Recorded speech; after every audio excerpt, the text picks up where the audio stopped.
Hey everybody, this is Rusty again with Collector Auctions. I've got a very short video for you today. We've got something back from CGC and we're actually going to do an unboxing. Now I have opened this.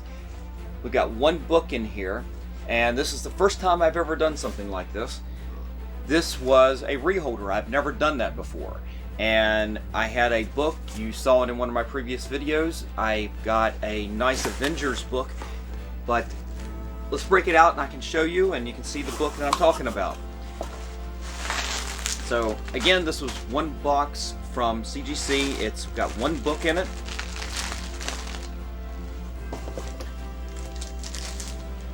And it is Avengers 125. 9.4. This is the grade that I purchased this comic at. I bought a older slabbed version of this here and sent it in and got back. It didn't it kept the same grade. I was real happy with that. I wasn't sure how that was going to work. I've watched some YouTube videos where people have sent these in and damage has happened and the grade gets lowered and things like that, but this one kept the same grade. I'm real happy with this. This is a book that I talked about before, that I had started going back through my collection and pulling out books that had some value to it if they were in higher grades. So of course I was bringing the books out, I was inspecting them, and this is one of the books that from my childhood, actually. I love this book. This run of Avengers, this is what I grew up on. These are the first comics that I really remember enjoying and loving, starting with I think Avengers 111, 112, and running through after that. But the issues in the 120s were some of my favorites. They had some of the Sal Buscema artwork. Who was this? This was John Buscema actually did the cover here. John Buscema did the work on the inside. Dave Cochran did the inking, I believe. Ron Wilson and John Romita cover. And Steve Englehart stories. Steve Englehart, just an absolute... I didn't realize just how many books that he actually wrote back in the day that I just absolutely loved. His Captain America run was probably one of my favorite runs in comics. But anyway, we're here today. We're talking about this book right here. I had pulled this book out. Of course, Thanos being very popular with all the movies, the MCU and everything.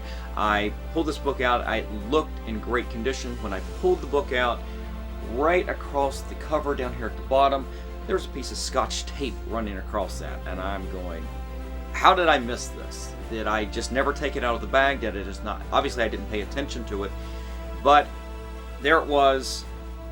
I think that will be it'll be a project book that I can take back into the shop and maybe work on a little bit and see if I can actually get that tape off of there without causing any damage. But in the meantime, I look to replace this book, and as I said, it had some value to it, and of course looking for raw copies, even graded copies, was paying. In most cases I was finding I was going to have to pay more than I really wanted to. But I ran across this one. It was 9.4. I put in a best offer.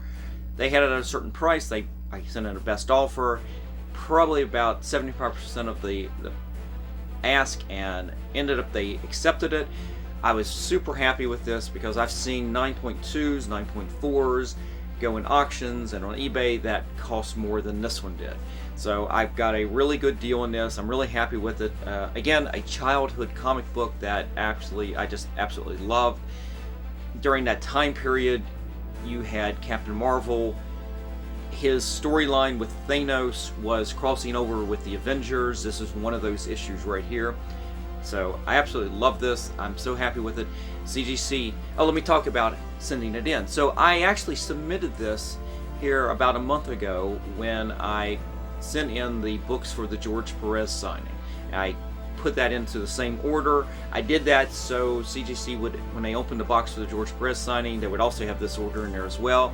The idea was to get it into their system as quickly as possible and not just let it linger there for months. I did this more as an experiment than anything. So it actually got into their system. They logged this one in even before they put the George Perez signing order into their system, and got word up probably about 5 or 6 days ago that it was being re-encapsulated.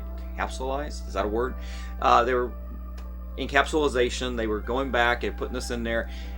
none of the notes on the website told you anything about the grade, if the grade dropped, it had nothing like that. I wasn't sure what to expect.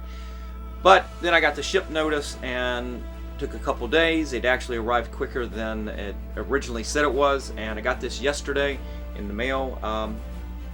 Or actually from FedEx. They ended up dropping this off, and there we go. That's my first Reholder. I'm really happy with the quality here. Again, I've been having, I can't say anything bad about CGC other than maybe the wait times, and that's what everybody's complaint is, but knock on wood, I haven't had a lot of issues. I've had one cracked case that I resubmitted, and they replaced that within a 2-week time span.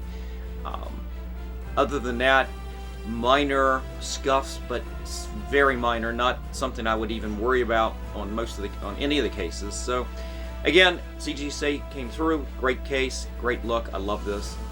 And that's it, guys. That is it for today. Short video. I just wanted to give you my first CGC submission that I did for a recapsulization, and that's it, guys. If you enjoyed today's video, please hit the thumbs up, and if you haven't subscribed to the channel, please do so.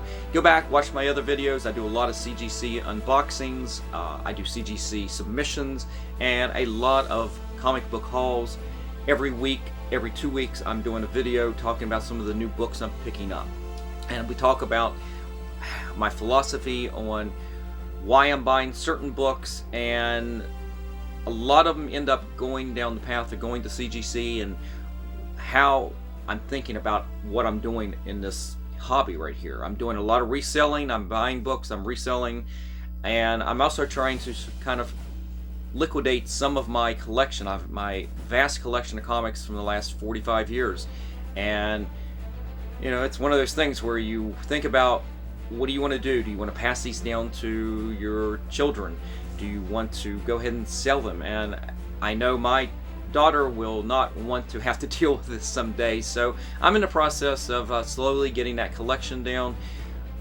I think what's happening is the collection's getting bigger, actually. So I don't know how well that's working, but I know that at some point the graded books that are still in my collection, when I leave this world, my daughter will be able to take those, and she'll have a great grade. She'll be able to move those books a lot easier and know what the value in those books are a lot better than if they're all in raw. So kind of a mixed method I'm working on here. It's a little bit all over the place, but it gives you a little bit of insight.